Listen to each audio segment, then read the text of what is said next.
이야기를 합니다. 이때는 어떻게 보면은 우리 인생의 황금기라고 볼 수가 있습니다.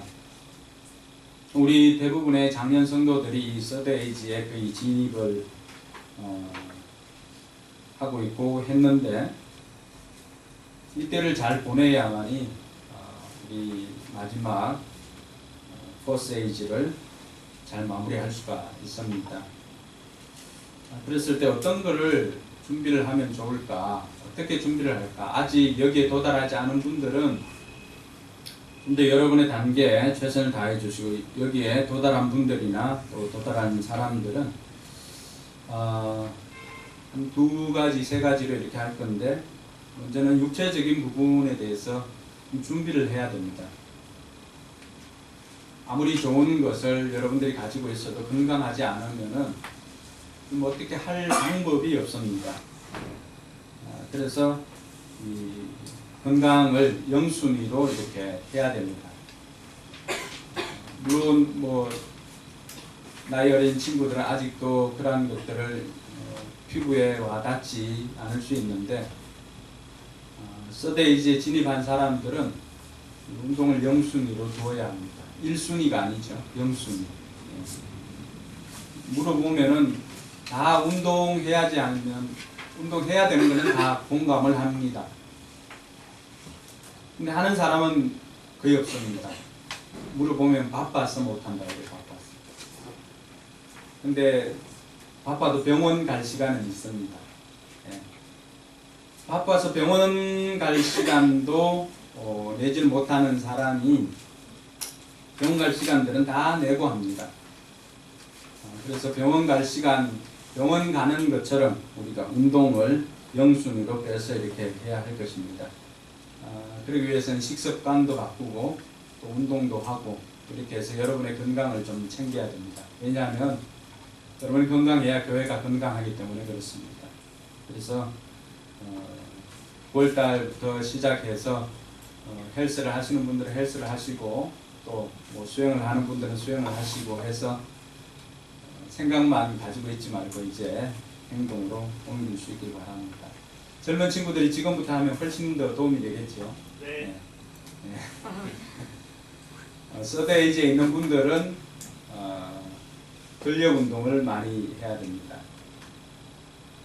추가를 하면 다이어트를 이렇게 하는데, 그러니까 무작정 몸무게를 빼는 게 중요한 게 아닙니다. 그게 무슨 의미가 있나요? 헬스 트레이너들을 보면은 그 친구들 몸이 좋잖아요. 남자든 여자든. 여자도 몸무게를 물어보면 50kg가 넘습니다. 58kg 이렇게까지 나옵니다. 그럼 뭐가 다를까요?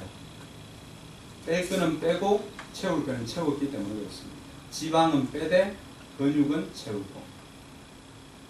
근데 우리 20, 30대 되는 친구들은 유산소 운동을 해서 지방을 빼고 40대 이상은 근육을 채우는, 그렇게 해서 우리 교회 모든 사람들이 보면은 기도에서도 얼굴이 빛나지만 운동에서도 이렇게 얼굴이 빛나도록 그렇게 하면 좋겠습니다.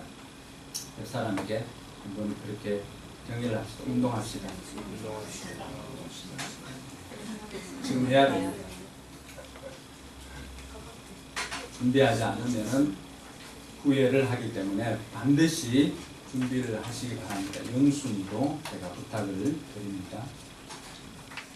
기도하겠습니다. 하나님께서 우리에게 모든 것을 주셨음을 고백합니다.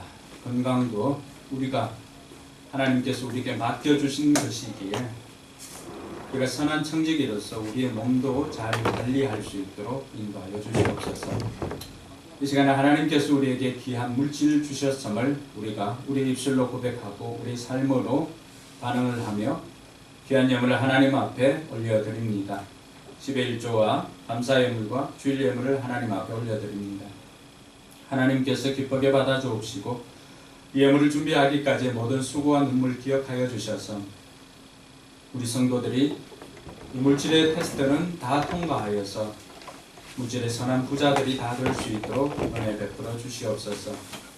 하나님께서 우리에게 베풀어 주신 물질들을 잘 사용할 줄 알도록 하나님 지혜를 다하여 주시고 하나님이 약속하신 말씀대로 우리가 하나님 앞에 우리의 신앙을 고백하며 하나님께 주신 것 구별하여서 드릴 때 헌대로 넘치도록 우리의 창고의 곳간에 하나님께서 주신 것들이 마르지 않도록 복을 허락하여 주시옵소서.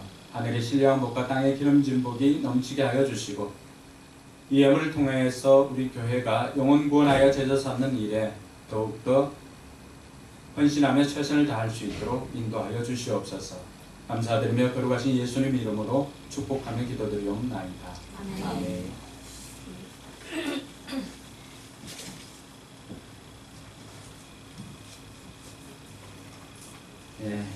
이 시간에는 우리가 입교 세례를 하기에 앞서서 먼저 오늘 입교를 하고 또 세례를 하는 두 사람의 간증을 먼저 듣도록 하겠습니다. 먼저 이민지 양 나와서 입교 간증을 하도록 하겠습니다.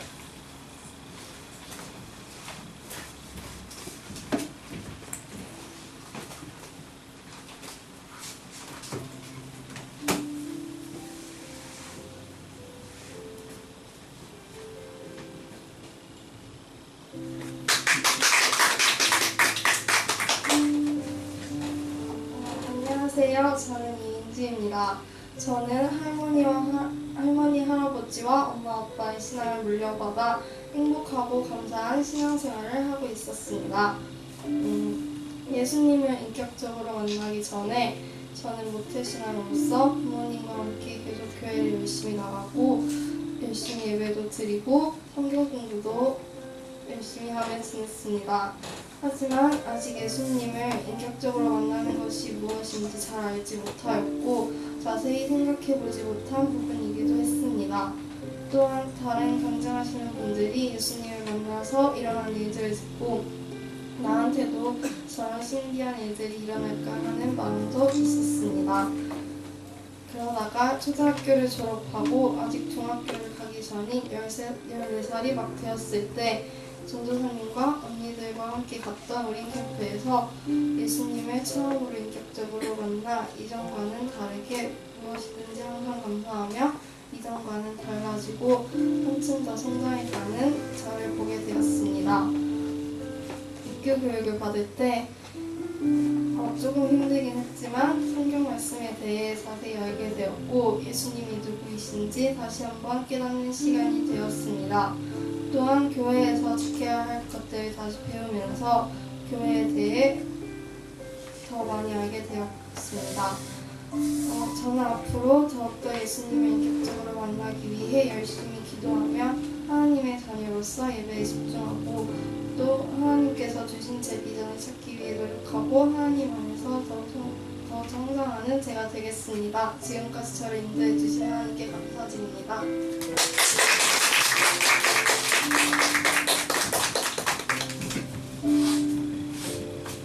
네, 이제 박준홍 성도님 나와서 세례 간증을 하도록 하겠습니다.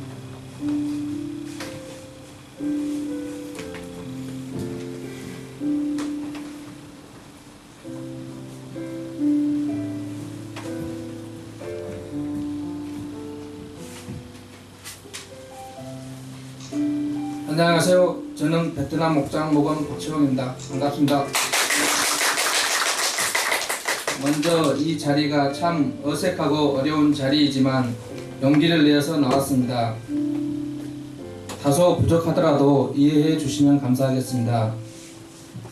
제가 이 자리에 서기까지 아내를 비롯해 참으로 많은 분들의 헌신적인 기도와 노력이 있었을 거라 생각합니다. 저도 이 순간이 믿어지지 않으며 간증이 무엇인지도 모르는 제가 여러분들 앞에서 간증을 한다는 것이 참으로 신기하고도 신기할 따름입니다. 하여튼 감사합니다. 저는 신안군 도초면에서 7남매 중 막내로 태어나 자랐으며 저희 아버지는 바다에서 고기를 잡은 어부셨습니다. 고기 잡으러 바다에 나가시면 며칠이고 몇 주고 아주 오랜만에 집에 오시곤 하셨습니다. 우리 어머니는 남편의 빈자리를 채워가시며 가난과 힘겹게 싸우며 7남매를 키우셨고 바다에 나가 있는 남편의 무탈과 7 자식을 위해 지극정성으로 자신이 믿는 신에게 빌었습니다. 어머니가 믿는 신이 어떤 신인지 모르지만 하여튼 정성스럽게 떠놓은 묵 한 그릇을 놓고 빌고 또 비는 어머니의 모습이 지금도 생생합니다. 이렇게 어머님의 정성과 영향을 받으면서 자란 우리 형제들은 누구도 교회에 다니지 않았고 성인이 되어서도 교회에 대해서는 심각하게 생각해 본 적도 없고 관심도 없었으며 밤이면 유달리 많이 보이는 십자가를 보면서 교회가 참 많기도 하다라는 생각을 했습니다. 서울에서 사회생활을 하면서는 그냥 현실에 충실하면서 미래에 대한 꿈만 키워가며 살았던 것 같습니다. 꿈이라야 대단할 것도 없지만 참한 아내와 결혼해서 자식 낳아 그림 같은 집에서 알콩달콩 행복하게 사는 것입니다. 물론 지금의 아내와 말입니다.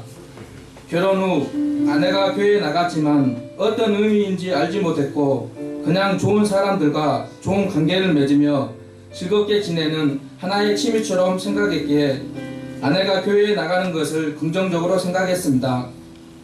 앞서 아내가 간증을 했듯이 이런 취미생활로만 생각했던 교회를 달리 보기 시작한 것은 포커스 교회 우리 교회를 통해서이고 목사님과 사모님이 우리에게 끼친 대단한 영향 때문이었습니다.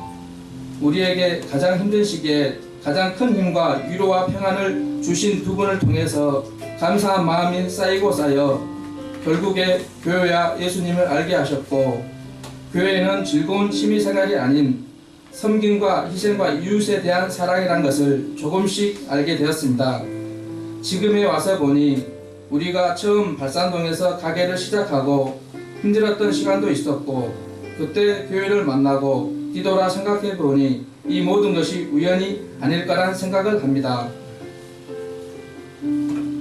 또한 가게를 그만두고 쉬는 이 시간을 헛되이 보내지 않고 이날을 기다렸다는 듯이 숨찰 정도로 몰아가듯 일어나는 이 변화가 마음의 부담 대신 뭔가 꽉 찬 느낌이며 어색함 대신 새로운 즐거움이고 앞으로 미래에 대한 불안한 시간이 아니라 기도하며 준비하는 시간이라 믿고 있으며 아내가 감사하니 저도 감사합니다. 이렇게 교회도 다니고 예수 영접 모임도 하고 목장 모임도 잘 참석하고 부부의 삶 공부도 하고 세례도 받고 간증도 하고 모든 것이 다 얼떨결에 이루어졌다 할지라도 제가 이 자리에 서 있다는 것입니다. 앞으로는 열심히 성경 말씀도 읽어서 예수님이 어떤 분인지 하나님이 어떤 분인지 깊이 알기 위해서 노력할 것이며 목사님 말씀에 순종하며 살면 예수님이 어떤 분인지 예수님과의 교제가 어떤 것이며 어떤 소망이 있는지 알 거라고 생각합니다. 지금의 저의 모습은 갓 태어난 아기의 모습을 하고 있지만 앞으로 교회에서 이루어지는 신앙교육을 잘 받고 주님께서 주시는 말씀에 순종하며 목사님과 믿음의 선배님들의 가르침대로 잘 따라가다 보면 저 또한 큰 믿음의 용사로 쓰임받을 거라 확신합니다. 새로운 사업장을 위해서 또 저를 위해서 기도해 주신 우리 목사님 사모님과 우리 여러 성도님들께 감사드리며 이 간증을 마치겠습니다. 감사합니다.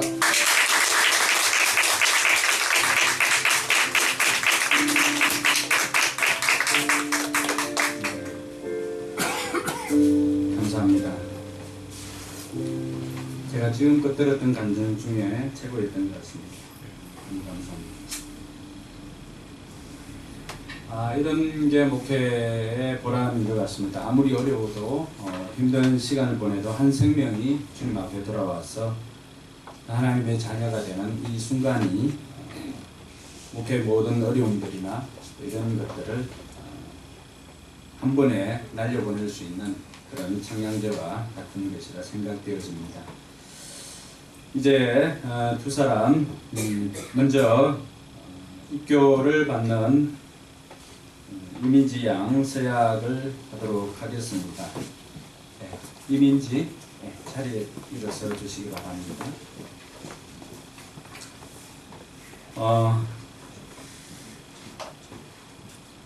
자리에 일어선 이민지 양은 유아 세례를 받음으로 유아 때부터 교인이 되고 또 언약의 허락에 대하여 후사가 되어서 그 부모의 엄중한 맹세로 하나님께 바친 바 되었는데 이제는 스스로 자기 유업에 관한 책임과 특권을 부담할 자 되기를 원하므로 우리 당회가 그리스도를 믿는 것과 성체 안에서 주의 몸을 분별하는 지식을 문답한 결과 만족할 만한 신앙을 고백하였으므로 이제 하나님 앞과 교회 앞에서 엄중히 서약하기로 했습니다. 성삼위 하나님께서 또 민지의 마음속에 함께 하기를 기도하며 진실한 마음으로 서약을 해 주시길 바랍니다.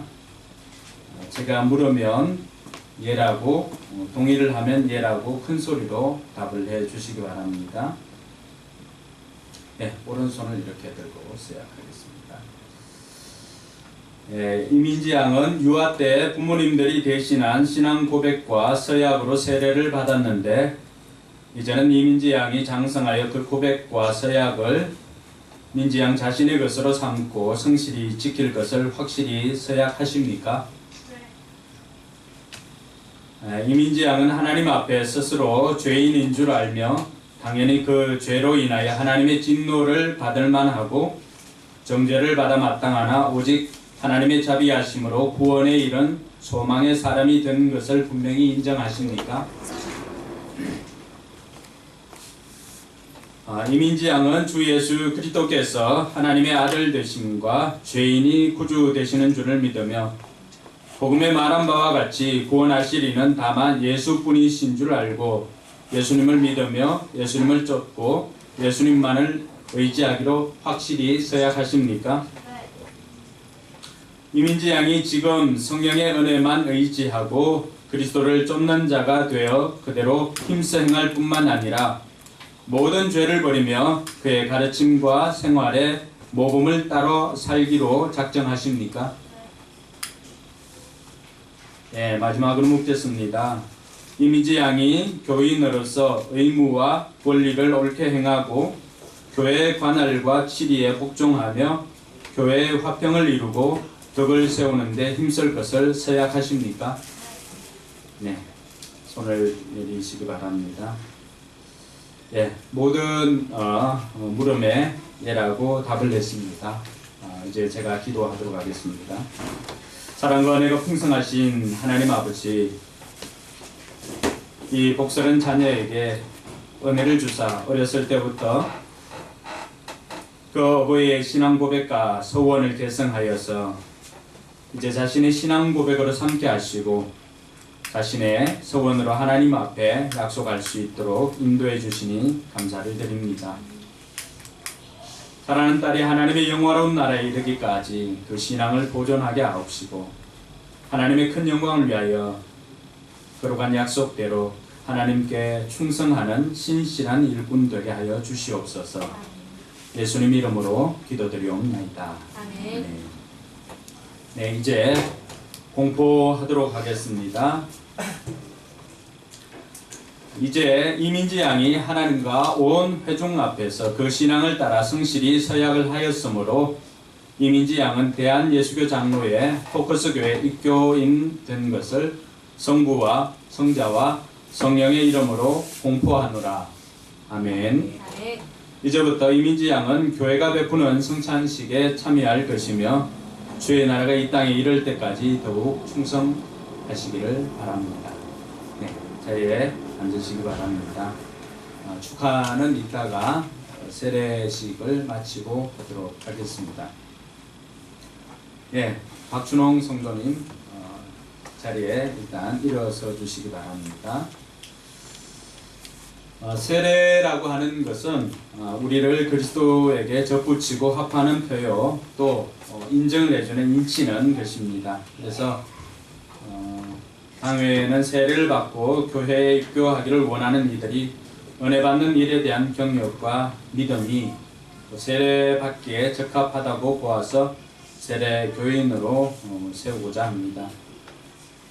우리 교회는 또 우리 모든 성도들은 세례 받는 이들을 환영하고 하나님께 영광을 돌릴 수 있기를 바랍니다.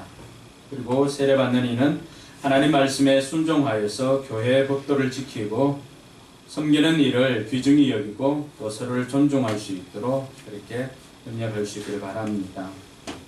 우리 교회는 영혼 구원하여 제자를 삼으라고 하신 주님의 명령대로 세례를 베풀고자 합니다. 그래서 세례받는 우리 박준홍 성도님은 하나님과 성도들 앞에서 엄숙히 서약해 주시기 바랍니다. 네, 오른손을 들고 서약을 하도록 하겠습니다. 제가 물으면 큰 소리로 동의하시면 예라고 답해 주시기 바랍니다. 박준홍 성도는 하나님 앞에서 죄인인 것과 그 진노를 면치 못할 줄을 알고 그의 크신 자비하심으로 구원받는 것 외에 소망이 없는 줄을 믿기로 서약합니까? 박준홍 성도는 그리스도께서 하나님의 아들 되심과 죄인의 구주가 되신 줄 믿으며 복음에 말한 바와 같이 구원하실 이는 오직 예수뿐인 것을 믿고 그만 의지하기로 서약합니까? 서약합니까? 예. 박준홍 성도는 성령의 은혜만 의지하여 그리스도를 믿고 따르는 자가 되고 모든 죄악을 버리고 그의 가르침과 본을 따라 살기로 서약합니까? 예. 박준홍 성도는 교회의 관할과 치리에 복종하고 교회의 덕과 화평을 이루는 일에 힘쓰며 교인된 의무와 권리를 바르게 행사하기로 서약합니까? 예. 네, 손을 내리시기 바랍니다. 네, 모든 물음에 예라고 답했습니다. 이제 제가 기도하고 난 다음에 세례를 하도록 하겠습니다. 기도하겠습니다. 하나님 아버지, 은혜를 감사합니다. 영원하신 경륜으로 오늘 사랑하는 형제에게 세례를 베풀어 주시니 감사를 드립니다. 이들이 사는 날 동안 하나님 나라와 복음의 증인으로서 충성하게 하시고 교회의 덕을 세우며 거룩한 생활을 하게 하여 주시옵소서. 하나님께서 이들이 이 땅을 살아가는 동안 어떠한 고난과 인생의 역경을 만날지라도 믿음으로 인내하고 승리하도록 인도하여 주시옵소서. 하나님께서 이들의 삶을 지금부터 영원토록 인도하여 주시기를 간절히 바라고 원하오며 거룩하신 예수님 이름으로 기도드리옵나이다. 아멘. 이제 세례식을 하도록 하겠습니다. 네, 박준홍 성도님은 이 앞자리에 오셔서 자리에 앉아 주시기 바랍니다. 네, 장로님 수세기를 좀 펴주십시오.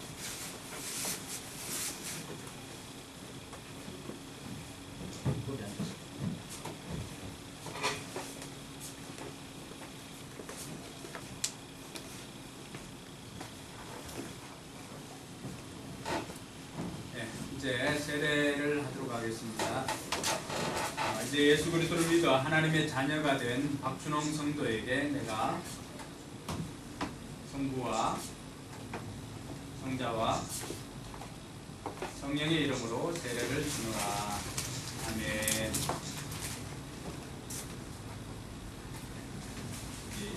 이쪽에 계시고, 네, 민지 양도 앞으로 나와주시기 바랍니다. 네, 공포를 하도록 하겠습니다.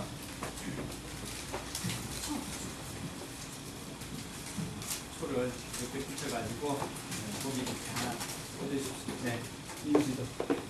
네, 이 초를 꽂는 것은 이제 빛과 소금으로 이 땅 가운데서 내가 하나님의 자녀답게 살겠습니다 하는 그런 고백이 포함되어 있습니다. 공포를 하겠습니다. 오늘 하나님의 은혜로 박준홍 성도님이 세례를 받았으므로 이제 대한여수교 장로의 포커스교회 세례 교인된 것을 내가 성부와 성자와 성령의 이름으로 공포하노라. 아멘. 네, 이제 이 두 사람을 축하를 하도록 하겠습니다. 우리 축복송 부르면서 가족들과 또 목장 식구들 함께 나와서 축하를 해 주시기 바랍니다. 네, 너는 시냇가에 심은 나무라. 네,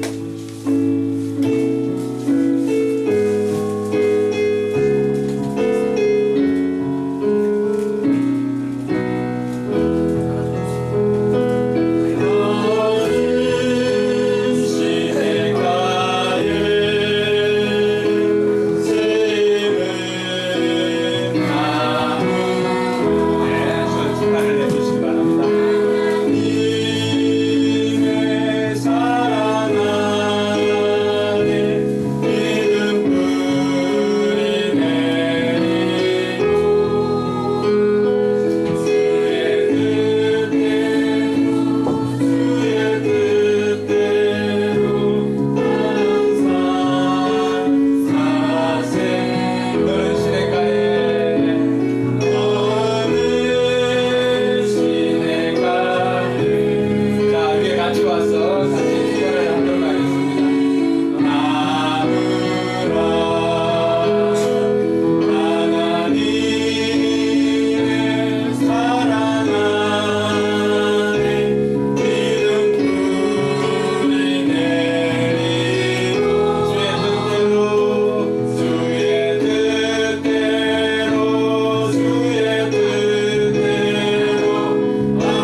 붙들고 기도하도록 하겠습니다.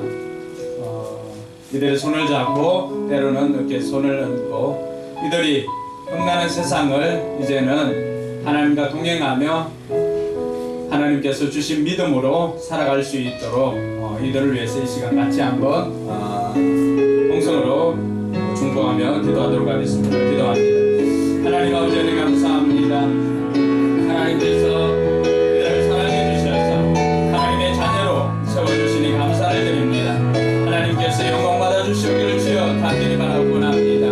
아버지 하나님 이제는 이들 혼자서 걸어가는 인생이 아니라 하나님과 동행하는 그런 인생이 되게 해주시니 감사를 드립니다. 이들 앞길 하나님께서 동행하여 주셔서 날마다 하나님의 임마누엘 하심이 통통케 하심이 날마다 함께하여 주시기를 주여 간절히 바라고 원합니다. 인생의 구비구비마다 하나님께서 함께하여 주심으로 말미암아 이제는 하나님 있는 믿음으로 승리하며 이겨낼 수 있도록 하나님 도와주시기를 주여 간절히 바라고 원합니다. 이들을 통해서 하나님께서 영광 받아 주옵시고 이들의 변화된 삶을 통해서 이들의 가족 형제 모두가 예수 믿는 신실한 사람들로 변화될 수 있도록 하나님께서 복의 복을 하여 주시옵소서. 감사를 드립니다. 하나님 영광 받아 주시옵소서. 하나님 오늘 이 두 사람 입교와 세례를 통해서 하나님 자녀된 것을 공포하게 하시니 감사를 드립니다.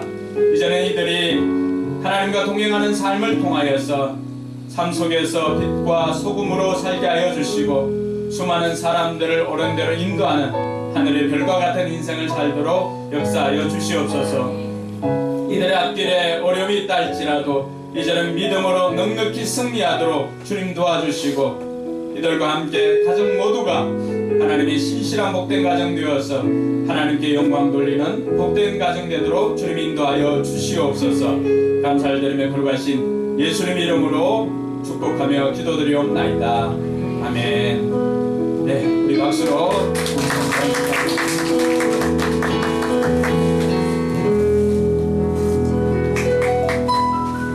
기념 촬영이 있다가 마치고 하도록 하겠습니다. 네, 이 시간에는 제가 우리 재미 집사님한테 남편 세례받고 했으니까 세례받을 때 양복 한벌 해주라고 이렇게 이야기를 했는데 옷은 그 전에 사줬다고 합니다. 그래서 그 옷보다도 더 귀한 선물을 이 시간에 그 마음을 담아서 편지를 강독한다고 합니다. 나오시고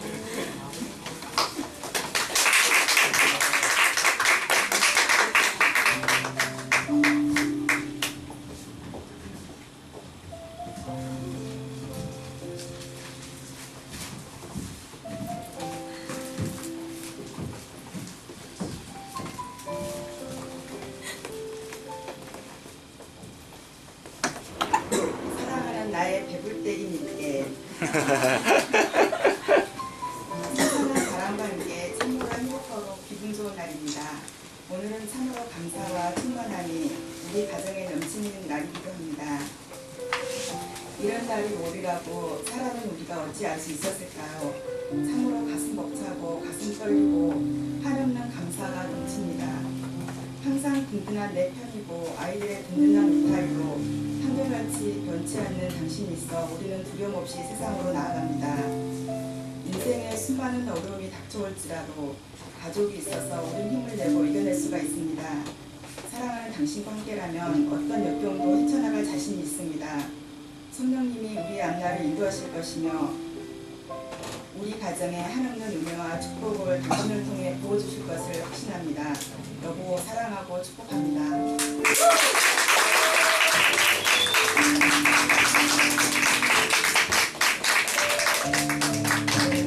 이 집에 오늘 감동 주기로 작정을 하셨나봐요. 남편으로서 또 남자로서 아내의 이런 고백이나 이런 사랑의 편지를 받는다면 인생은 참으로 살만하다라고 하는 생각이 듭니다. 어떤 역경이 있어도 가족이 함께하고 아내가 함께 하겠다는데 어떤 길인들 들어가지 못하겠습니까? 세례받은 박준홍 성도님께 다시 한번 축하를 드리고 우리 박준홍 성도님 가정에서 세례받은 것을 기념으로 우리 성도들께 선물을 준비를 했습니다. 예. 이따 식사할 때 떡을 준비했으니까 맛있게 먹고 축하를 해 주시기 바랍니다. 예, 우리는 또 오늘 영의 양식으로 채우도록 하겠습니다. 하나님 말씀은 구약 성경입니다. 룻기서 1장 6절에서 18절까지의 말씀입니다.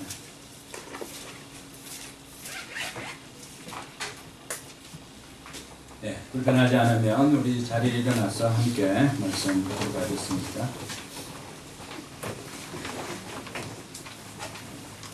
네, 같이 읽습니다. 모압 지방에서 사는 동안에 나오미는 주님께서 백성을 돌보셔서 고향에 풍년이 들게 하셨다는 말을 듣고 두 며느리와 함께 모압 지방을 떠날 채비를 차렸다. 나오미가 살던 곳을 떠날 때 두 며느리가 함께 떠났다. 그들은 유다 땅으로 돌아가려고 길을 났었다. 길을 가다가 나오미가 두 며느리에게 말하였다. 너희는 제각기 친정으로 돌아가거라. 너희가 죽은 너희의 남편들과 나를 한결같이 사랑하여 주었으니 주님께서도 너희에게 그렇게 해 주시기를 빈다.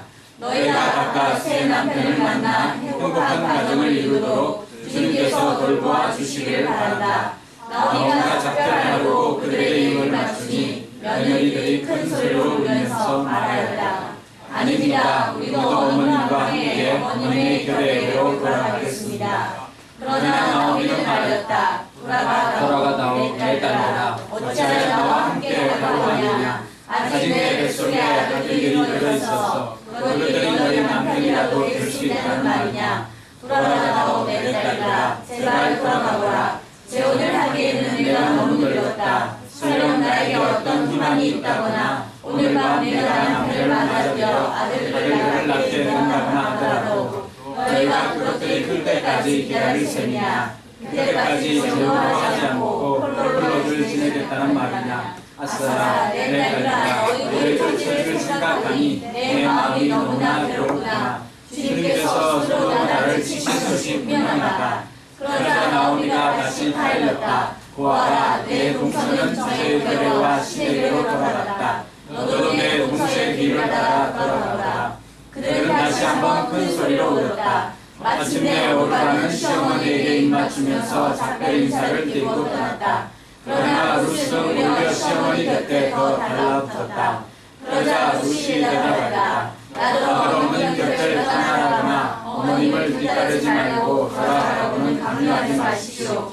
어머님이 가시는 곳에 나도 가고 어머님이 머무시는 곳에 나도 머무르겠습니다. 어머님의 곁에가 내 곁이고 어머님의 하나님이 내 하나님입니다. 어머님이 숨을 거두시는 곳에서 나도 죽고 그곳에 나도 묻히겠습니다. 죽음이 어머님과 나를 떼어놓기 전에 내가 어머님을 떠난다면 주님께서 나에게 벌을 내리시고 또 더 내리신다 하여도 달게 갚겠습니다. 나오미는 룻이 자기와 함께 가기로 굳게 마음먹은 것을 보고 더 이상 말리지 않았다. 네. 네, 앞뒤 좌우로 인사합시다. 잘 오셨습니다. 하늘 복 많이 받으시기 바랍니다.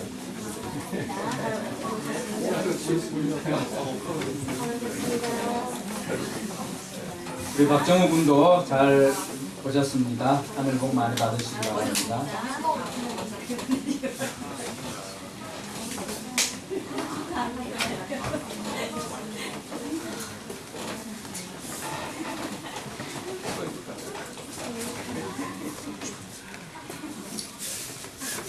네, 우리 교회가 영혼 구원하여 제자 삼는 일에 헌신하는 교회입니다. 영혼 구원하여서 제자 삼는 것에 있어서 열매가 없다면 아무리 구호를 외쳐도 소용이 없을 텐데 이렇게 세례를 받는 이가 있다라고 하는 것은 열매를 맺는 것입니다. 그래서 우리가 더욱더 힘써야 할 것은 우리 성도 수를 자랑하는 것이 아니라 세례 받는 이들이 얼마나 많고 또 하나님의 자녀가 된 사람들이 얼마나 많아진 것인가 이런 것들을 우리가 자랑해야 할 것입니다. 이 즐거운 날에 제가 여러분들을 위해서 음악을 한 곡 준비를 했습니다. 한번 들어보시기 바랍니다. 음악은 이 권진원 씨가 1994년도에 발표한 살다 보면입니다. 볼륨 조금 올려주세요. 왠지 외로운 날 너무도 많아. 나도 한번 꿈 같은 사랑 해봤으면 좋겠네. 살다 보면 하루하루 힘든 일이 너무도 많아. 가끔 어디 혼자서 훌쩍 떠났으면 좋겠네.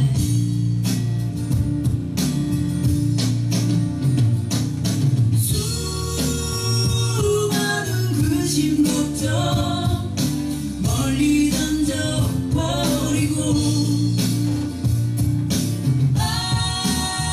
언제나 자유롭게 아름답게 그렇게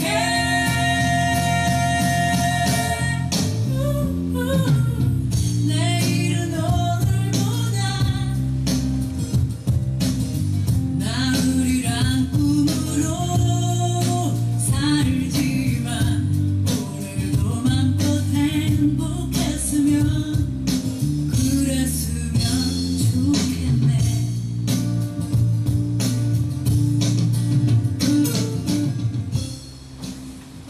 여기까지 듣겠습니다.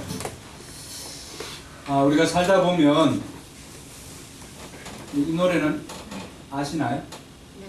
듣기는 들어봤죠? 세대의 차이가 좀 나기는 나겠지만은 원래 이 권진원 씨는 이 강변가요제 출신으로 운동권 가요나 이 노래를 찾는 사람들 그 팀에 있다가 2집 때 이 살다 보면을 발표를 했습니다. 이 가사를 이렇게 보면은 우리가 한 번쯤은 생각해 보암직한 그런 내용들이기도 합니다. 우리가 살다 보면은 정말 이렇게 살아도 될까라고 하는 질문을 스스로 던질 때가 있습니다. 그럴 때는 인생의 목적 없이 또 의미 없이 하루하루를 그냥 되는 대로 살다 보면은 정말 이렇게 살아도 될까 그런 생각이 들 때도 있고, 무엇을 하더라도 행복하지 않을 때 정말 이렇게 살아도 되나 라고 하는 질문을 할 때가 있습니다.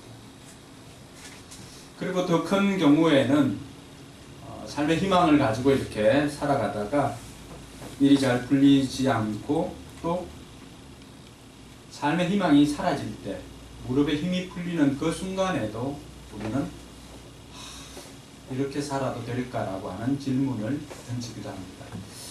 반대로 우리가 일이 너무 잘 풀려도 정말 행복할 때도 이렇게 살아도 될까라고 하는 질문을 던지기도 합니다. 오늘 성경에서 한 여인이 그런 고민을 가지고 살았습니다. 이 여인의 이름은 나오미입니다. 나오미. 이 여인도 정말 이렇게 살아도 될까라고 하는 그 질문을 가지고 하루하루를 살아왔습니다. 이 여인의 경우는 절망 가운데 있었던 여인입니다. 이 여인의 상황을 보여주는 것이 3절 1장 3절에서 5절까지 있는데 같이 한번 읽어볼까요? 그러다가 나오미의 남편 엘리멜렉이 죽고 나오미와 두 아들만 남았다. 두 아들은 다 모압 여자를 아내로 맞이하였는데 한 여자 이름은 이웃이고 또 한 여자 이름은 오르바였다. 그들은 거기서 10년쯤 살았다. 그러다가 아들 말론과 기려온이 죽으니 나오미는 남편이 울어 두 아들 맞이하고 불러나갔다. 오늘 이 여인이 우리가 생각할 때 너무나 참 기구하다. 아니 인생이 여인의 인생이 어떻게 저렇게 풀리지 않을 수 있을까라고 생각을 할 수가 있습니다.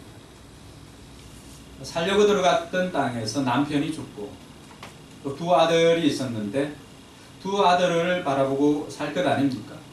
이 두 아들은 이제 결혼을 시켰습니다. 결혼을 시켰는데 이제 모압 땅 모압 여인들과 결혼을 시켰죠.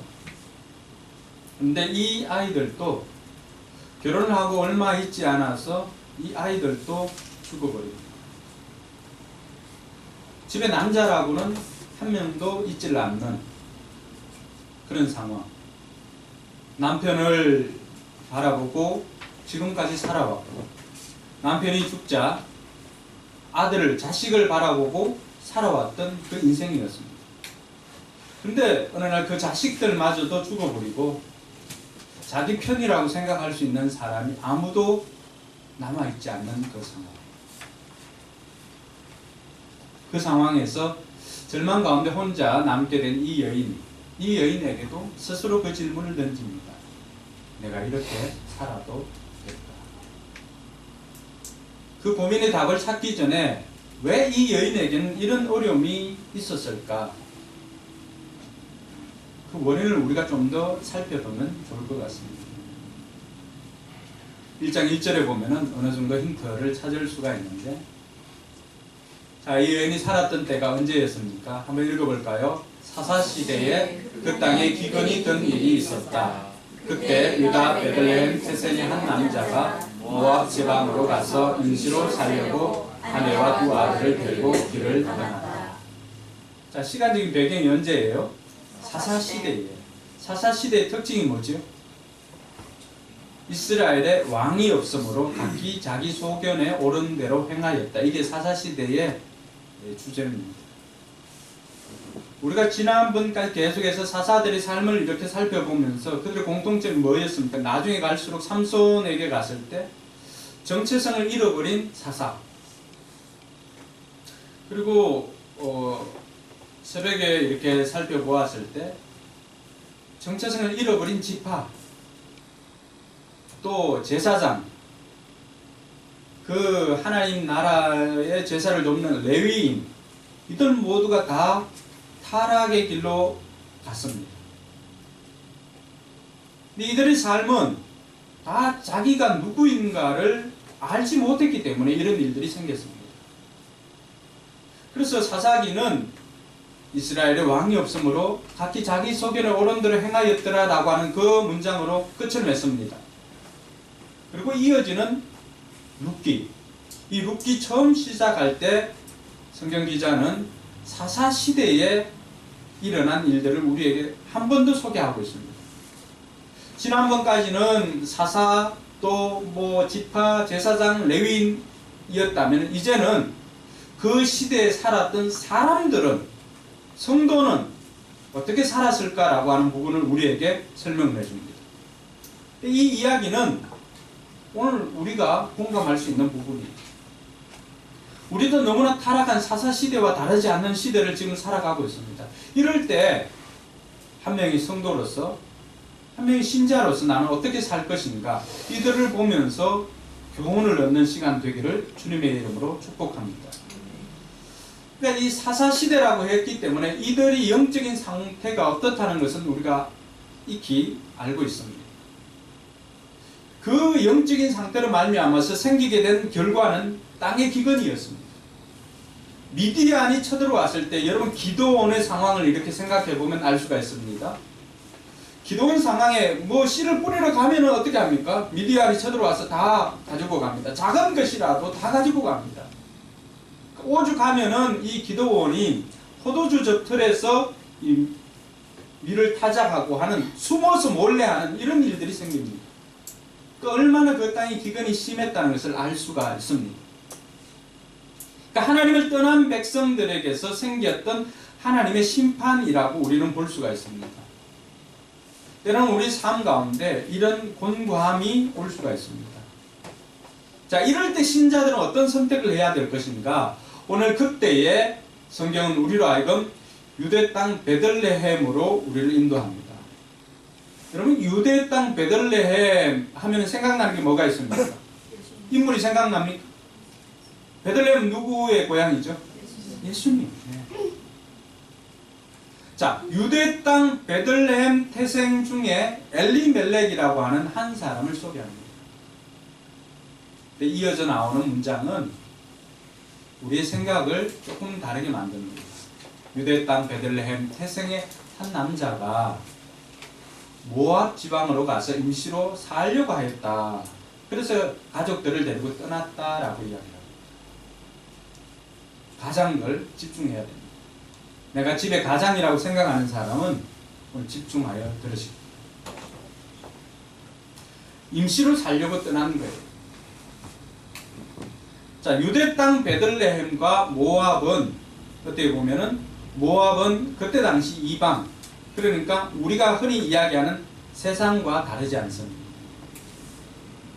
예수 믿는 사람이 좀 삶이 어렵게 됐어요.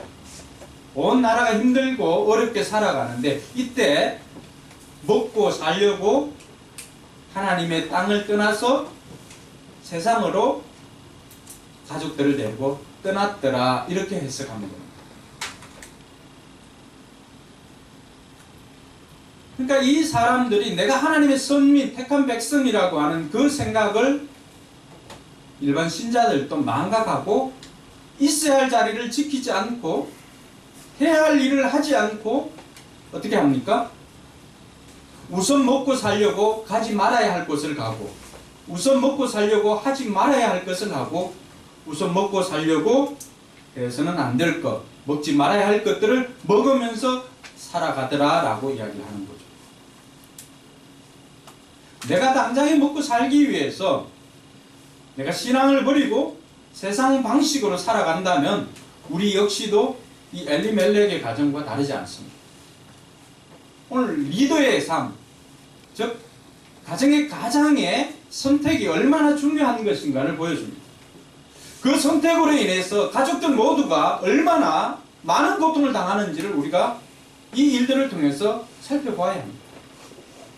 가족들은 가장을 위해서 더욱더 기도해 주어야 되는 이유가 여기에 있습니다. 가장의 선택이 오늘 가족들의 그 앞길을 결정하게 되는 것입니다. 그래서 가장들이 믿음의 선택을 할 수 있도록 가족들은 가장의 신앙을 위해서 기도해 줘야 되고, 가장은 감정적으로 선택하는 것이 아니라, 먹고 살려고 선택하는 것이 아니라 내가 누구인가를 분명하게 깨닫고 하나님 앞에 기도하면서 일들을 선택할 수 있기를 바랍니다. 가정에서 선택의 원리는 큰 것은 남편이 결정합니다. 그러나 그 큰 것을 결정하기 위해서 일어나는 세세한 디테일한 부분들은 아내의 말을 청종하는 것입니다. 그래서 남자들이 두 여자의 말만 잘 들어도 욕먹지 않은 인생 삽니다. 한 명은 누구지요? 아내. 또 한 명은 내비게이션 안내하는 그 여인의 이야기를 잘 들으면 욕먹지 않은 인생을 살 수가 있습니다. 나오미의 인생도 다르지 않았습니다. 이 엘리멜렉, 여러분 그 이름을 보면은 여호와는 나의 왕이시다. 멜레크는 왕이라는 뜻인데 여호와는 나의 왕이시다라고 하는 이름을 가지고 있는데 지금 어디에 가 있는 거예요? 모압 땅에 가 있는 거예요. 이름은 예를 들면 이반석 아니면은 이예수 뭐 이런 뜻이라고 합시다. 그런데 어디에 가서 일하는 거예요? 나이트클럽에 가서 쟁반 들고 이반석 이름 딱 해가지고 어서오쇼 이렇게 하고 뭐 하려고? 먹고 살려고. 만식이가 그렇다는 거야. 예수 믿는 사람, 그러니까 이름은 이제 딱 드러나잖아. 엘리멜렉이라면 그 당시 사람들은 다 아는 거예요. 여호와는 나의 왕이시다라고 하는 이름의 뜻이에요. 그런데 이 사람이 지금 어디에 있는 거예요? 유대 땅 베들레헴에 있으면 하나님의 사람으로서 정체성을 가지고 사는 거예요. 힘들고 어려워도. 우리에게도 힘들고 어려운 일들이 생길 수 있습니다. 그런데 먹고 살려고 어떻게 하는 거예요? 이방으로 가가지고 그것도 예수 믿지 않는 사람들한테 그 숲에 들어가서 거기에 살려고 갔더라고 하는 것입니다. 우선 먹고 살기 위해서 세상과 타협하고, 우선 먹고 살기 위해서 신앙을 버리고 해서는 안 될 일들을 하고, 또 가서는 안 될 곳에 가고, 이렇게 하면은 그 인생 우선은 먹고 살 수 있는지는 모르겠지만은 10년 이내에 오늘 이 가정이 어떻게 되었습니까? 먹고 살려고 갔던 그 가정에서 남편 죽죠. 두 아들 죽습니다. 완전히 다 망가지고 나오미만 남게 됩니다. 3절에는 나오미와 두 아들만 남았지만은 4절 가면은 어떻게 됩니까? 홀로 남는, 5절에는 홀로 남는 인생을 삽니다. 한 10년쯤 살았으니까 이 대충 사는 게 아니에요. 이미 이들의 이름 가운데는 그러한 것들이 내포되어 있기도 합니다. 말론이라고 하는 이름 뜻은 이 병약하다라고 하는 뜻이 있습니다. 병골. 기련이라고 하는 이름 뜻에는 약골. 그러니까 애들이 처음부터 그렇게 약했던 거예요. 약했던 이름 자체가. 성경 기자가 오늘 우리에게 해주고자 하는 말이 있는 거죠. 여호와는 나의 왕이시다라고 고백했지만 정작 이 아이들을 믿음으로 제대로 키우지를 못했다는 것을 알 수 있습니다. 그러니까 이방 땅에 가서 그곳에서 일들을 하는 거죠. 분명히 이름들은 보니까 다 예수 믿는 사람이에요. 뭐 이요한, 또 뭐 이스데반, 뭐 박에스더 이런데 이 사람들이 가서 개업한 것은 어떤 집이에요? 스탠드바.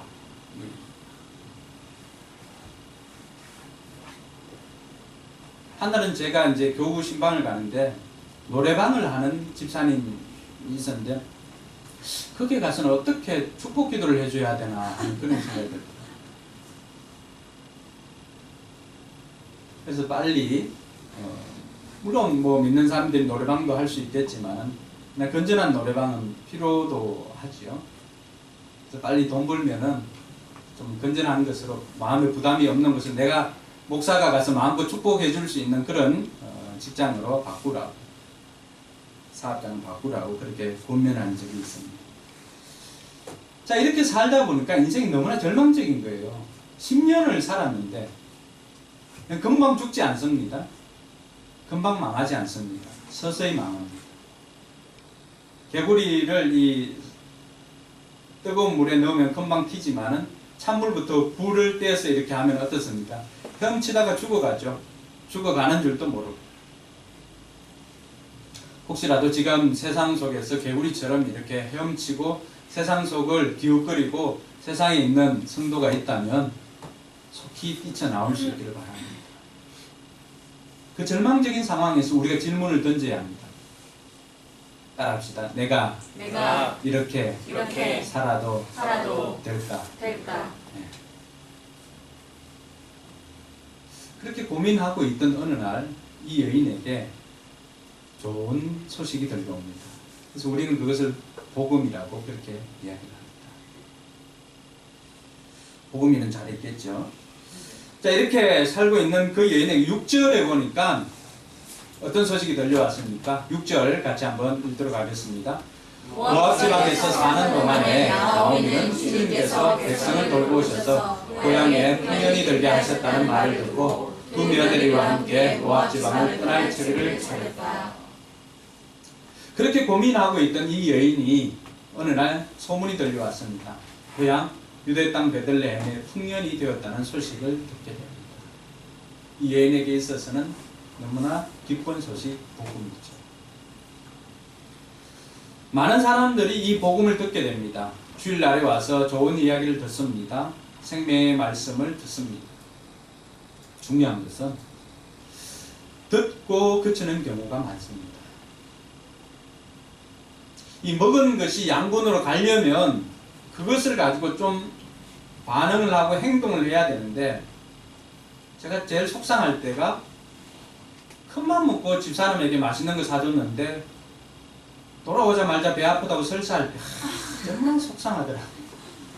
이 진짜 날 받아가지고 맛있는 거 사서 먹이고 했었는데 돌아와서는 설사하니까 이게 얼마나 속상합니까?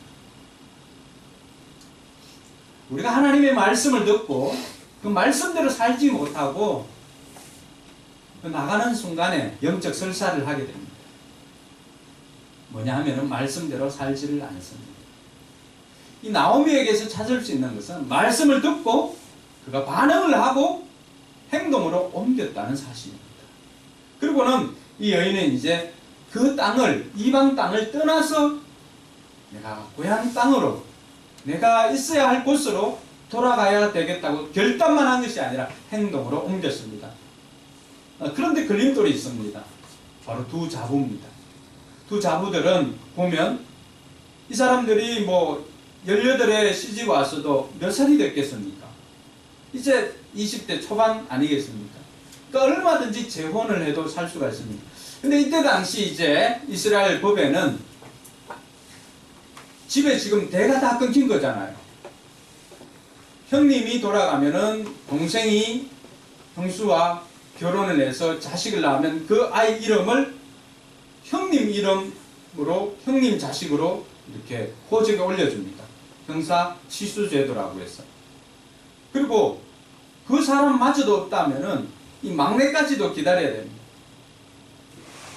근데 나오미가 지금 나이가 많아서 그럴 처지가 되지 않는다고 그랬죠. 그러면 이것을 대신하기 위해서는 또 고엘이라고 하는 제도가 있습니다. 가장 친한 친척 중에 누군가가 대신해서 결혼을 해주면은 기업 물을 자라고 하는 표현을 썼는데 내가 대신 이 집 사람의 기업을 물어주겠다. 그래서 대를 이어주겠다고 하면은 가장 가까운 사람에게 그 기회가 돌아갑니다. 이 사람이 나는 싫어 하고 하면은 신발을 벗어 던지면 됩니다. 근데 아직도 그런 사람도 없습니다. 그러니까 대가 끊길 판이죠. 그럼에도 불구하고 나오미는 이 며느리에게 자비를 베풉니다. 너희들 아직 젊으니까 너희들은 너희 엄마 집으로 돌아가라. 가가지고 재혼해서 새롭게 시작을 해라. 라고 그렇게 자비를 베풀어 줍니다. 근데 그 이야기를 듣고 며느리가 둘이잖아요.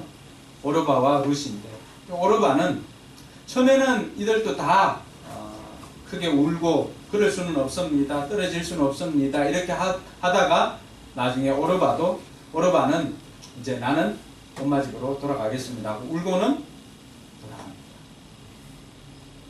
성경은 그 돌아감을 그렇게 표현합니다.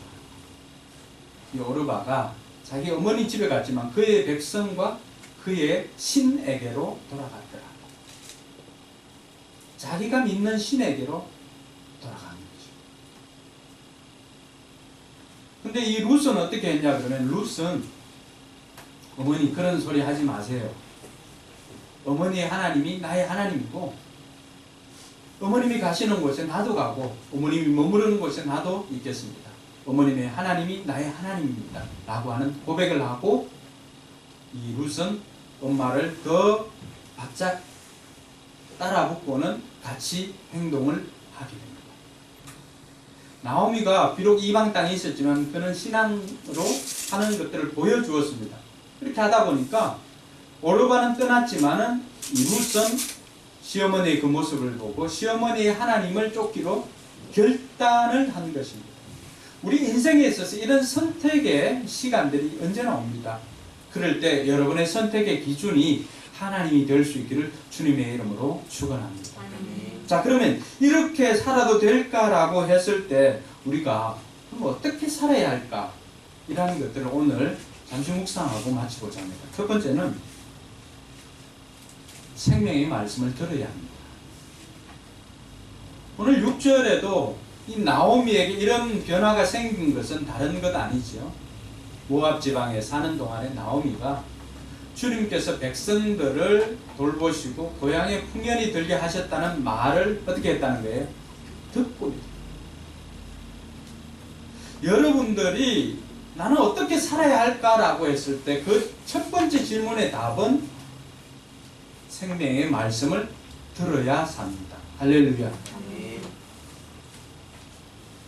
그래서 신명기 8장 3절에 보면 사람이 떡으로만 사는 것이 아니라 여호와의 입으로 나오는 모든 말씀으로 말미암아 산다라고 하는 그 말씀이 있습니다. 우리가 매일 듣는 이 생명의 말씀을 우리가 들을 때 그 말씀을 듣는 사람이 제대로 살 수가 있습니다. 오늘 나오미도 여호와께서 자기 백성들에게 양식을 주셨다는 그 소식을 듣고는 이 나오미가 새로운 희망을 찾게 됩니다. 여러분들이 매주일 이렇게 나와서 여기에서 듣는 말씀을 통하여서 하나님께서 나를 어떤 쪽으로, 하나님께서 내 인생을 어떻게 인도하실까, 거기에 대한 희망을 붙잡는 기회가 되길 주님의 이름으로 축복합니다. 나오미는 그 복음의 말씀을 들었다는 것입니다. 우리가 어떻게 살아야 할까를 고민할 때 먼저 생각해야 되는 것은 생명의 말씀을 듣는 것으로 시작합니다. 말씀을 듣지 않으면 우리가 믿음이 생기지 않습니다. 아무리 여러분들이 나는 예수 믿는 사람답게 살 거야 라고 하지만은 정작 그렇게 선택의 기로에 놓여 있었을 때 여러분들이 하나님을 선택할 수 있는 믿음은 말씀을 듣지 않았다면, 말씀을 읽지 않았다면 내게는 그 믿음조차 없더라고 하는 것입니다. 그랬을 때 우리는 모압 지방에 살았던, 아니 베들레헴 땅에 살았던 엘리멜렉처럼 믿음 없이 내가 누구인가에 대한 정체성에 대한 그런 각성 없이 임시로 우선 살려고 해서는 안 될 짓을 하고 가서는 안 될 곳을 가고 먹어서는 안 될 것을 먹는 이런 일들이 있더라고 하는 것입니다.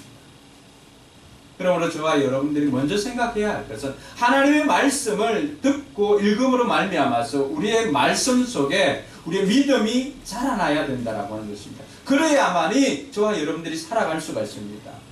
성경 우리에게 말합니다. 의인은 무엇으로 산다고요? 믿음으로 산다. 자동차는 기름으로 움직이고 LPG차는 가스로 움직이지만 성도는 믿음으로 움직입니다. 그래서 여러분의 삶 하나하나가 믿음으로 행하지 않는 그 모든 것들은 다 로마서는 죄라고 그렇게 이야기합니다.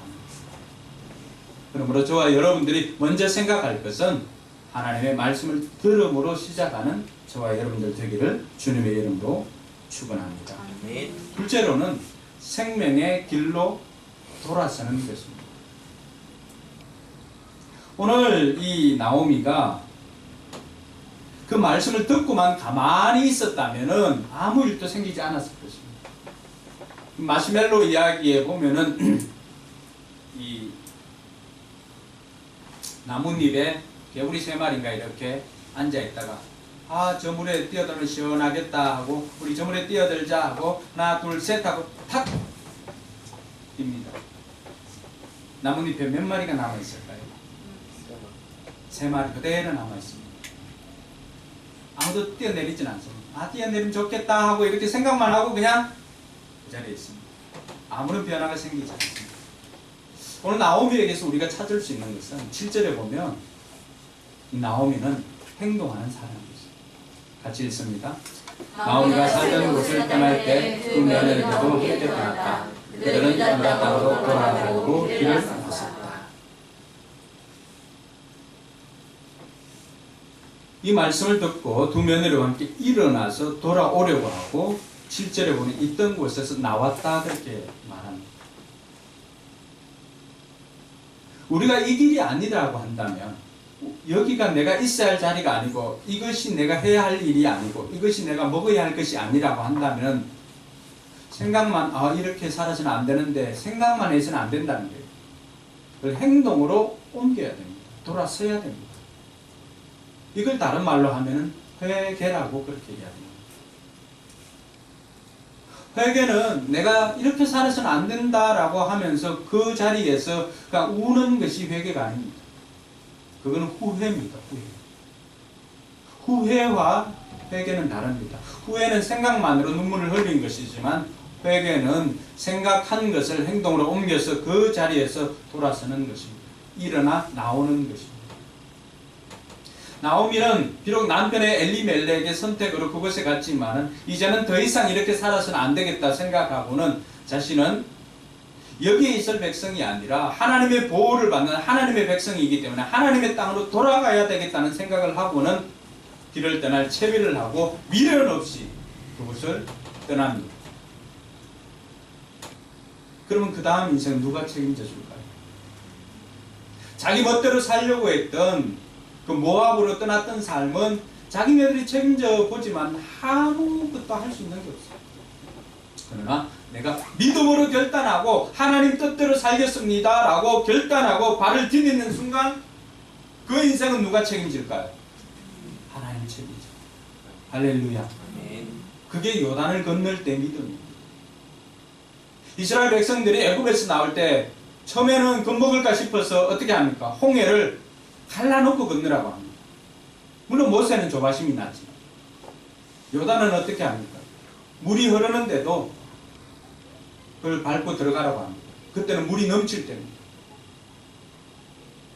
여러분 신앙생활 처음 할 때는 하나님께서 종종 여러분들에게 의심하지 않도록 다 응답을 해주고 열어놓고 건너라고 그렇게 합니다. 그러나 신앙생활을 좀 한 사람들에게는 어떻습니까? 길이 보이진 않지만 믿음으로 내가 믿고 발을 디딜 때 믿고 들어갈 때 어떤 일이 생길까요? 흐르는 물이 멈춥니다. 흐르는 고난이 멈춥니다. 할렐루야. 아멘. 이게 차이입니다. 오늘 나오미가 육신의 양식만을 위해서 길을 돌아서는 것도 아니에요. 그리고 영의 양식을 위해서 모압 땅 어느 곳에서는 그가 영의 양식을 충만하게 채울 곳이 없었습니다. 영의 양식이 채워지지 않는다면 살아있으나 사는 것 아닙니다. 하나님 우습게 여기면 안 됩니다. 여러분이 하나님 우습게 여기는 순간 하나님께서 여러분 우습게 대합니다. 삶이 우스워집니다. 나오미의 인생이 그렇습니다. 그러나 이제 그 길을 포기하고 하나님 앞에 돌아섰을 때 하나님께서 그 인생 책임져 주십니다. 마태복음 6장 25절에는 예수님께서 제자들에게 가르쳐 주실 때 너희들 무엇을 먹을까, 무엇을 입을까, 무엇을 마실까 염려하지 말라. 내가 믿음으로 결단하고 말씀을 듣고 생명의 길로 돌아섰을 때는 그 인생은 하나님께서 책임져 주십니다. 할렐루야. 아멘. 오늘 세례를 받은 두 사람이 바로 그런 삶을 사는 거예요. 입교를 하고 세례 받은 사람, 여러분 앞에 놓여 있는 꽃을 한번 보십시오. 누가 그 꽃을 길쌈을 내가지고 그렇게 예쁜 것으로 만들었나요? 아니에요. 하나님께서 그 아름다운 색을 하나님께서 그 꽃에 주셨습니다. 날아다니는 새는 하나님께서 먹이를 주시나요? 그들이 고생을 하고 그들에게 먹이를 제공하는 사람이 없어도 하나님께서 그 새들을 다 먹여 살립니다. 할렐루야. 아멘. 잡으면 없어지는, 잡으면 부스러질 그 꽃도 하나님께서 그렇게 책임진다면 하나님이 자녀로서 믿음으로 살려고 결단하는 여러분들을 하나님께서 책임져 주지 않겠습니까? 생명의 길로 돌아서고 내가 믿음으로 산다고 결단하기만 하면 하나님께서는 여러분의 앞길을 책임져 주시는 줄 믿으시기 바랍니다. 아멘. 6절에 나오미의 고백이 바로 그것이었습니다. 여호와께서 자기 백성을 돌보시다는 것입니다.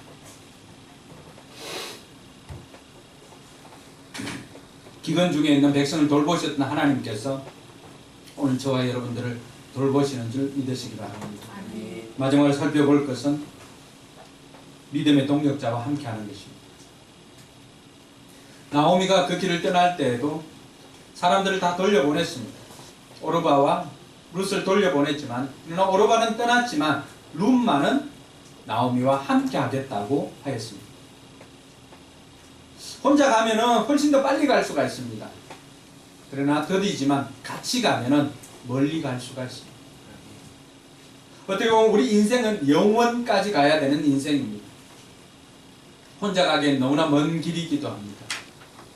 그러나 사랑하는 가족과 함께 또 목장 식구들과 함께 이 길 걸어가다 보면은 우리는 언젠가는 주님 앞에 서게 될 날이 있을 것입니다. 나오미는 적절한 때에 룻의 멘토가 되어 주었습니다. 어떻게 살아야 할 것인가를 이 나오미가 가르쳐 주었습니다. 또 룻은 함께하였던 나오미에게 새로운 희망을 안겨다 주었습니다. 동력은 일방적으로 받는 것이 아닙니다. 주는 것이 있다면 받는 것이 있습니다. 나만 일방적으로 준다는 생각은 애초에 하지 마시기 바랍니다. 일방적으로 주는 사이는 없습니다. 우리가 내가 이것을 하면은 또 상대방은 다른 것을 하면서 그렇게 해서 함께 걸어가는 것입니다. 함께 걸어가다 보면은 우리는 언젠가는 하나님께서 우리를 통해서 이루실 그 사명을 이루게 될 것입니다. 사람은 혼자 사는 존재가 아닙니다. 그러나 한자로 사람인자를 보시면 어떻게 되어 있습니까? 서로 이렇게 기대어 있는 게 사람인자 아닙니까? 이 사람의 인생은 이렇다는 거예요. 혼자 살아서는 도저히 살 수 없는 것이 우리의 인생길입니다. 그러나 동역자와 함께 한다면은 우리는 어떤 길도 걸어갈 수가 있습니다. 예, 오늘 재미 집사님의 그 편지에도 그런 내용이 있지 않습니까? 이 험한 세상이지만 당신과 함께라면 갈 수가 있다는 것입니다. 나오미의 인생, 고단한 인생이었습니다. 절망의 인생이었습니다. 그러나 룻이 동반할 때는 이제 나오미는 수치스러운 지난 날들을 가지고 왔지만 그 쓰디쓴 고향에 돌아와서 나오미의 이름의 뜻이 기쁨이에요. 기쁨. 나를 기쁨이라고 부르지 마라. 나를 차라리 마라라고 불러라. 마라는 뭐예요? 쓰다는 거예요. 인생의 쓴맛을 경험하고 고향 땅으로 돌아옵니다. 그러나 이 룻이 나오미의 인생에 오벳을 안겨줌으로 말미암아서 나오미의 인생을 다시금 기쁨으로 만들어줍니다. 여러분 옆에 앉아있는 사람이 여러분 인생을 쓰디쓴 인생을 기쁨으로 바꾸어줄 사람입니다. 그렇게 표현합시다. 당신 나의 룻이 되어주십시오.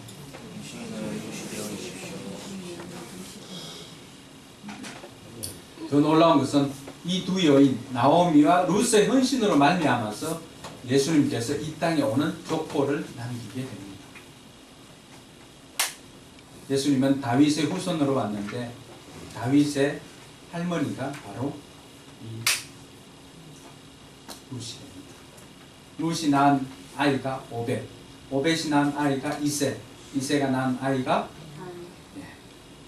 여러분을 통해서 많은 믿음의 영적 거장들이 여러분의 삶을 통해서 나오게 되기를 주님의 이름으로 축원합니다.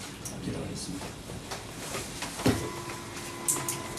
그럼 이 시간에 한번 기도하면서 결단합시다. 이렇게 살아도 되나라고 그렇게 고민하고 살아왔을 때 하나님께서는 우리에게 말씀을 들어야 하고 또 생명의 길로 돌아서야 하고 그리고 믿음의 동역자와 함께함을 우리에게 가르쳐 주었습니다.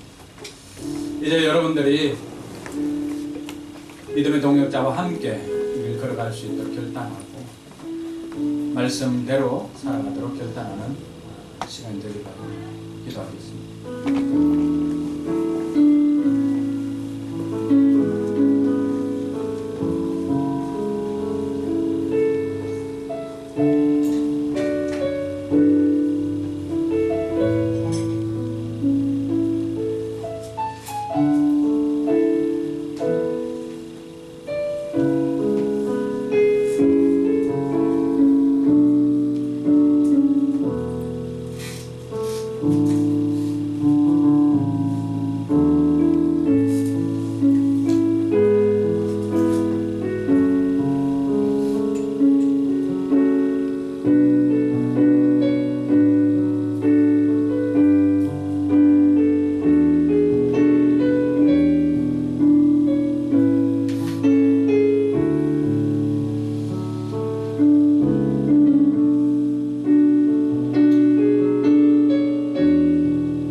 찬양하면서 결단할 분들은 결단할 수 있길 바랍니다. 자리에 일어나서 찬양합니다.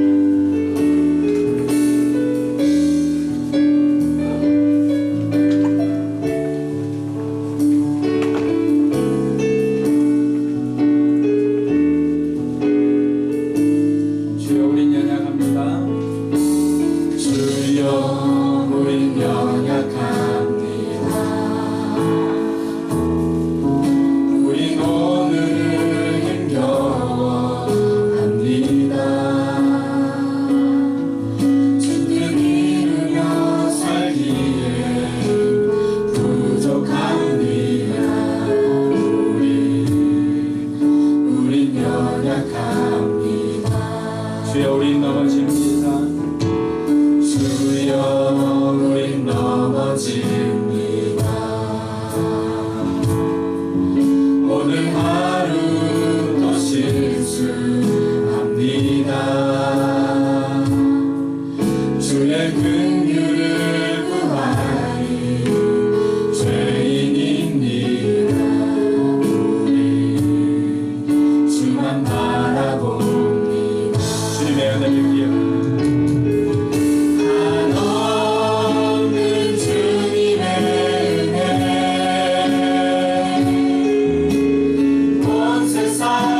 하나님의 무한한 사랑과 성령님의 감동 감화 교통 충만하심의 역사가 어떻게 살아야 할까를 고민하며 말씀을 듣고 또 말씀 가운데로 돌아서며 동역자와 함께하기로 결단하는 우리 모든 성도들 머리 위에와 저들의 삶의 현장과 교회와 선교지 위에 이제로부터 영원토록 함께 있을지어다.